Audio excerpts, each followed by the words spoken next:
mais simples, às vezes aquele chiquérrimo, né? Outro dia eu vi um chocolate de 200 e poucos reais, então pensa, né? Então tem aquele chique, tem aqueles mais simples. Mas o que mudou na sua vida? O que aconteceu depois? Pode ter acontecido mais espinhas, né? Depois, que isso que dá espinha, né? Engordou, isso mesmo. Uma dor de barriga, né? Com esse top de chocolate, depois, né? Não sai do banheiro. Então, o que mais? O que acrescentou na sua vida? Nada. Seus problemas foram embora porque você comeu chocolate? Nenhum, né? Sua situação se resolveu por causa do chocolate? Não. Continuou a mesma coisa. Por isso que a gente fez questão de trazer hoje o tema da Páscoa. Por quê? A primeira Páscoa, olha como a Páscoa tem a ver com a nossa vida, nós que somos mulheres, né? A primeira Páscoa aconteceu quando, Yara? Lá! A primeira Páscoa foi lá atrás, quando o povo ele saiu da escravidão. O povo estava no Egito, né? Escravo. Que nem ela, por isso que a gente colocou ela acorrentada. Escravo. E o povo viveu 430 anos escravo. Então muitos nasceram, morreram, vieram os netos, bisnetos, tataranetos, várias gerações. E o povo escravo. O povo acreditava em Deus? Acreditava. Mudou a vida deles? Não. O simples fato de acreditar em Deus não mudou a vida deles. Eles continuaram escravos. E o que aconteceu com aquele povo que ficou escravo? Eles sofriam, eles carregavam peso, eles eram forçados a trabalhar, eles eram forçados, né, eles eram obrigados a serviços, né, forçados, né, trabalhosos, aquele serviço de construção na terra do Egito. Então aquele povo estava todo, e era homem, mulher, criança, não tinha sexo, né? Todos eram escravos. Até que Deus falou para um homem assim, Deus chegou e falou: vem cá, Moisés, vai lá e tira o meu povo daquela terra, tira eles da escravidão, tira eles da servidão que eles vêm vivendo. E Deus fala assim que Ele ouviu o clamor do povo, porque o povo sofria, né? O povo gemia, e Deus ouviu. E aí Moisés foi lá. Então, para a gente encurtar a história, que a história é grande, veio as pragas, o faraó não quis deixar o povo sair, veio as pragas do Egito, a primeira, a segunda, a terceira, a praga do piolho, da rã, que mais? Lembra aí? Gafanhoto. A água virou, né? Sangue, gafanhoto, o que mais? Me ajuda aí, gente. É isso. Não, essa é para a última. Eu já chego aí. Então teve várias pragas, teve das úlceras, várias pragas para que o povo, para que Faraó viesse deixar o povo embora, né? E antes da última praga, a última praga seria a morte de todos os primogênitos, todos os filhos mais velhos iriam morrer do Egito. Deus falou que ia matar todos os filhos, os primogênitos, né? Os filhos mais velhos. Só que antes dessa última praga, que foi a última, e depois Deus permitiu, o faraó permitiu que o povo fosse embora, antes dessa última praga, o que aconteceu? Dessa última praga, Deus instituiu a primeira Páscoa. Então, a primeira Páscoa foi instituída quando o povo estava o quê? Escravo. O povo estava escravo. E aí Deus mandou matar os animais, que mandou colocar na porta, onde eles colocaram na porta o sangue dos animais, e o destruidor passou e matou todos os primogênitos, menos aqueles que tinham participado da Páscoa. E o que isso tem a ver com a minha vida, né? O que isso tem a ver comigo? Tudo. Tem a ver tudo. Por quê? Porque a Páscoa, ela celebrou. E depois, vocês receberam um cartãozinho na entrada? Recebeu? Lê para mim o cartãozinho. Quem tem aí pode ler o cartãozinho para mim em voz alta.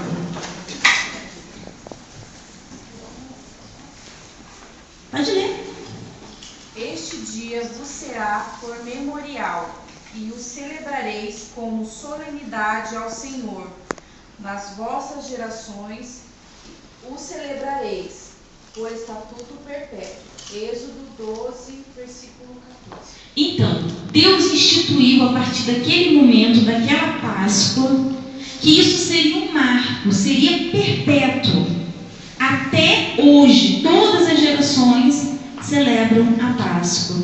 É claro que aí fora foi deturpado o sentido da Páscoa, não é verdade? Mudou o sentido do que é a Páscoa. Mas a verdadeira Páscoa, ela significava a memória, o estatuto perpétuo, a memória diante de Deus, de que Deus tinha dado para a gente uma libertação, que Deus tinha dado um livramento, e que a gente não precisa viver acorrentado, que nem vocês viram aqui ela. Só que o que acontece? Isso caiu no esquecimento.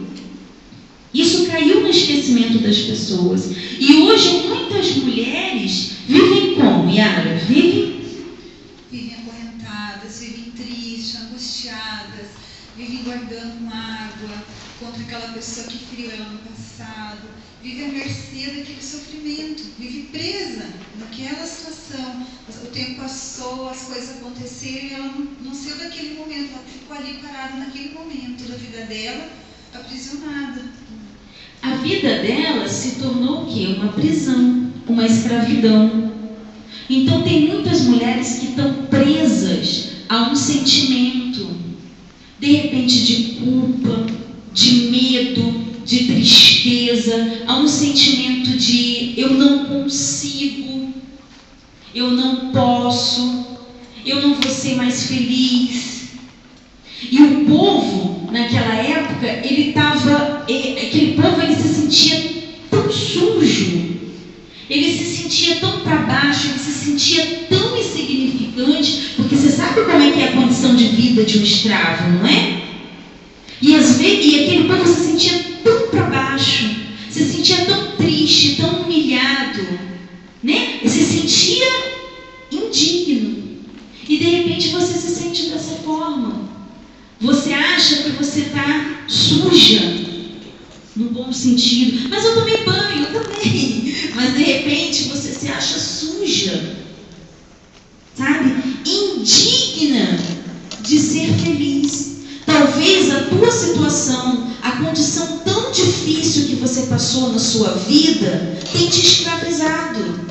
Você não é uma escrava como antigamente, você não é obrigada a serviços forçados, você não está acorrentada que nem ela, de repente por fora. Mas por dentro, a pessoa se sente escrava, acorrentada. Ela não consegue fazer mais nada, ela não tem ânimo para mais nada, ela não consegue seguir a vida. É como se ela estivesse acorrentada ao passado, acorrentada àquela violência que ela sofreu, acorrentada ao trauma que ela viveu, e ela se sente indigna, como um escravo. Ela se sente o quê? Impura, ela se sente suja. Eu não sou digna de ser feliz, eu não sou digna de ter um casamento, eu não sou digna de ter uma pessoa que me ame, eu não sou digna de ser feliz. Para mim não dá mais. Então, às vezes, a pessoa se sente desvalorizada. E isso tem que mudar. Isso tem que ter um basta. Aquele povo, ele decidiu ir atrás de Moisés. Decidiu ir junto. E quando eles saíram, Deus sabia que eles se sentiam indignos, se sentiam sujos, sem condições. Tanto sabia que Deus moveu o coração de todos dos egípcios, para dar coisas para ele, para dar roupas, sandálias, joias. O povo estava tão desesperado porque tinham perdido os seus filhos, os seus primogênitos. Em cada casa do Egito houve uma morte. Você já pensou o que é isso? Então o povo estava tão desesperado para se ver livre deles. Tira esse pessoal daqui, senão vai morrer todo mundo. E deram o vestiram. Então deram joias. Quando eles saíram do Egito, eles saíram vestidos, calçados. Eles se sentiram diferentes. Mas eles tiveram que tomar uma atitude de querer seguir a Moisés, de querer mudar aquela situação, não é verdade, Ana? Eles se colocaram prontos para sair. A qualquer momento que Moisés falasse bem, eles estavam prontos para ir. Então a gente tem que estar. Eles estavam prontos, aquele momento eles estavam prontos. Mesma coisa a gente tem que estar pronta. Todo momento a gente tem que estar pronta para ouvir esse chamado, ouvir essa voz, de deixar para trás o que passou, de seguir em frente, de se amar, se valorizar, perdoar, deixar mágoa, o sentimento de inferioridade, de culpa. A gente tem que estar pronto. O momento, ele não vai acontecer daqui 10 anos. O momento é hoje, o momento é agora. A gente tem que estar pronta agora, nesse momento. E tem pessoas que esperam das outras, que as outras pessoas ajudem. Não é isso, a palavra não é certa, não. Que outras pessoas façam o que ela tem que fazer. Não é ajuda, mas elas querem que as outras pessoas façam o que ela tem que fazer. Quando na realidade, só quem pode mudar a tua situação é quem? Nem Deus pode fazer alguma coisa na sua vida se você não quiser, se você não deixar.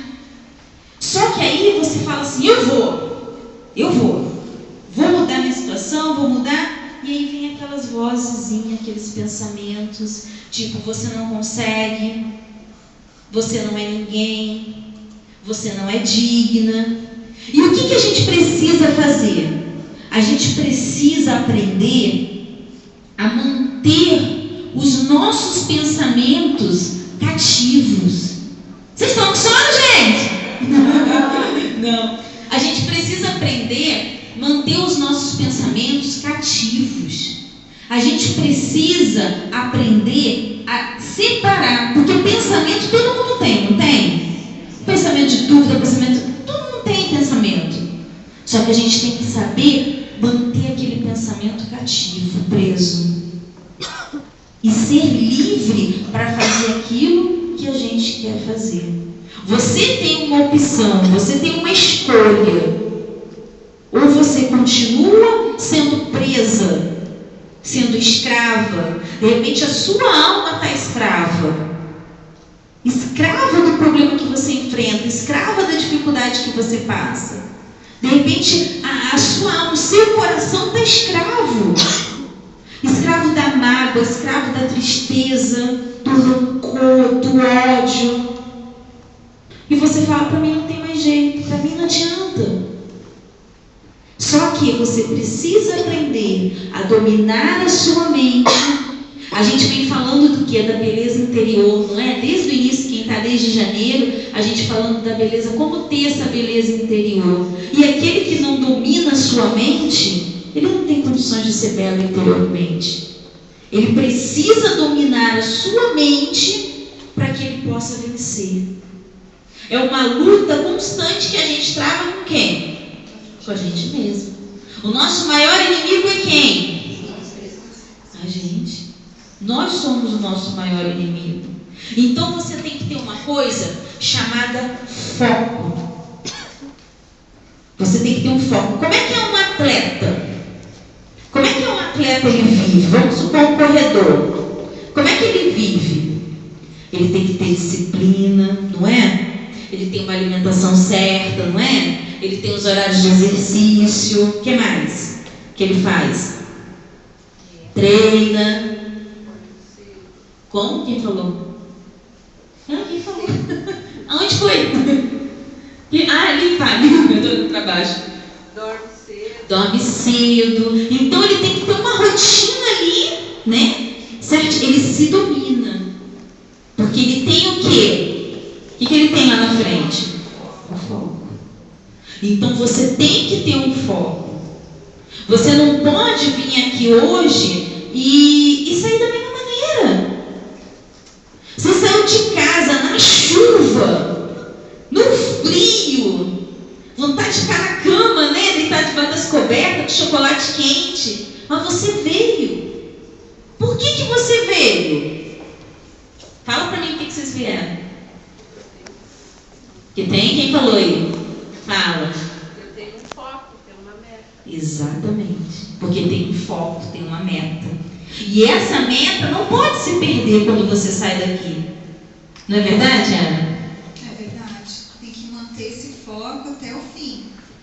O vencedor é aquele que chega no final, né? O vencedor é aquele que chega na linha de chegada. Ele não para no meio do caminho, ele não olha para os lados, nada tira o foco dele. Ele tem uma vida de sacrifício do início até o fim. Exatamente. Então, você não pode querer facilidade.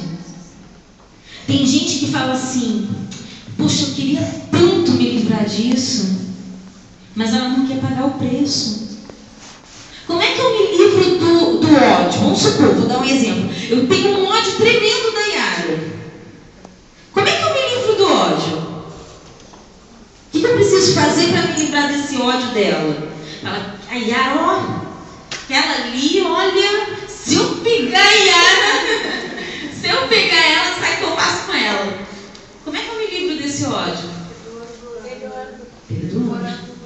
Todo mundo sabe, não é? Todo mundo falou perdoando, orando, mas antes de orar, perdoando, não é? Mas é fácil eu ir lá pedir perdão para ela? Não é. Eu tenho que pagar o quê? O preço. Eu não posso querer, eu não posso ficar aqui, ó. Cadê? Vem cá, vem alguém aqui do projeto, vem cá. Vem cá, Mary. Aqui, ó, vem cá. Eu tô com ódio da Yara, né? O que geralmente as pessoas fazem quando sentem ódio? Ela é minha amiga. Vem cá, amiga. A Mary é minha amiga. Ai, Mary. Sabe, Yara? Ela falou que eu sou feia. Eu sou. Você tem certeza disso? Ai, mas ela sonha. Ela me chamou de feia. O que a pessoa quer? Ela quer pena. Ela quer comiseração. Não sei se você já ouviu essa palavra. Ela quer que tenha um dó dela. E esse sentimento vai te levar aonde? Não é nenhum. Ou eu tomo uma atitude, vou lá na Yara e falo, me perdoa, ou eu fico aqui, ó, com ela sentindo pena de mim, minha amiga, tadinha, passando a mão na minha cabeça. E isso aqui não vai resolver a minha vida, eu vou continuar com o ódio da Yara. E é fácil? Obrigada, Mary. É fácil? Não é. Então a gente tem que aprender que a gente não deve buscar facilidade. Eu creio que todas aqui, sem exceção, incluindo as voluntárias, todas, têm uma história para contar. Passou por um deserto. Mas o que acontece quando uma pessoa passa no deserto, Yara? Pode falar. Ela olhou para mim. Não pode mais não. Quanto mais tempo a pessoa passa no deserto, mais ela vai estar preparada para a vida. E quanto maior a dificuldade que ela enfrenta na vida, mais experimentada ela vai ser. Quanto maior for o teu deserto, maior for a tua luta, não fique triste. Não fique. Erga a tua cabeça. Porque maior vai ser a sua vitória. Aquele povo do Egito, ele saiu do Egito para ir para onde? O deserto. Eles, antes de chegar lá na terra prometida, ficar no bem bom, eles passaram por onde? Pelo deserto. Então, não fique olhando para a sua vida com pena de você mesmo. Todos nós, como eu falei, tem uma história para contar. Tem uma luta que a gente enfrentou, tem um deserto, tem uma história triste para contar. Eu tenho certeza que se eu chamar qualquer pessoa aqui, ela vem aqui na frente e conta. Mas você tem que tomar uma atitude. Você vai ficar escravizado a isso? Ou você vai tomar uma atitude? Porque o que acontece? É que nem um machucado. Quando você cai, quem é criança caiu. Quem já caiu muito quando era criança? Eu caí um monte, gente. Eu, quando era pequena, enfiei a cabeça no meio do berço. Sabe as gradinhas do berço, assim? Eu enfiei a cabeça no meio da grade e a cabeça não saía, gente. Tiveram que serrar o berço. Então, assim, quem já caiu bastante aí, já aprontou muito. Então, agora eu lembrei de outra coisa. Eu lembrei que minha prima quase me jogou da janela, gente. Eu morava no 3º andar e minha prima era sonâmbula, ela quase me jogou lá embaixo. Mas enfim, quando criança a gente se machuca bastante, né? Cai, tropeça, cai de bicicleta, aprende a andar de bicicleta e tudo mais. Então, assim, e quando você cai, fica machucado feio, né? Vamos supor, no joelho, né? O joelho é vítima, joelho, cotovelo, né? O galo na cabeça, mas o joelho ainda é mais. E fica lá aquela marca de sangue e tal. Aí o que você faz? Você coloca mertiolate. Arde. Agora tem que não arde, né? Mas na minha época ardia muito. Então, assim, então ardia. E você passava todo dia. Depois vira uma casquinha. Todo mundo já arrancou a casquinha do machucado, não já? Vai lá e tira a casquinha do que já arrancou e era a casquinha do machucado. Todo mundo tira a casquinha do machucado. E aí fica o quê? Uma marquinha. Não fica? Tem como eu tirar aquela marca? Se for cirurgia plástica, acho que não. A marquinha fica ali, né? Não tem como eu tirar aquela marca. Ela tá ali e ela fica ali. Quando eu olho para essa marca, eu tenho duas opções. Vamos supor que eu tenha caído de bicicleta. Eu olho para essa marca e eu falo assim, e eu começo a chorar. Eu caí de bicicleta, nunca mais eu vou pegar uma bicicleta de novo, porque eu vou cair de novo, eu vou machucar. Não é? É uma opção. Ou eu posso olhar para essa marca e fazer, cair? Você vai ver só como eu vou aprender a andar de bicicleta e nunca mais eu vou cair na minha vida. E aquela marca não significa nada. Quando você cresce, você até conta para todo mundo, tá vendo essa marquinha? Eu caí lá de bicicleta. Então, ela não significa nada. Você tem uma escolha, você tem uma marca na sua vida.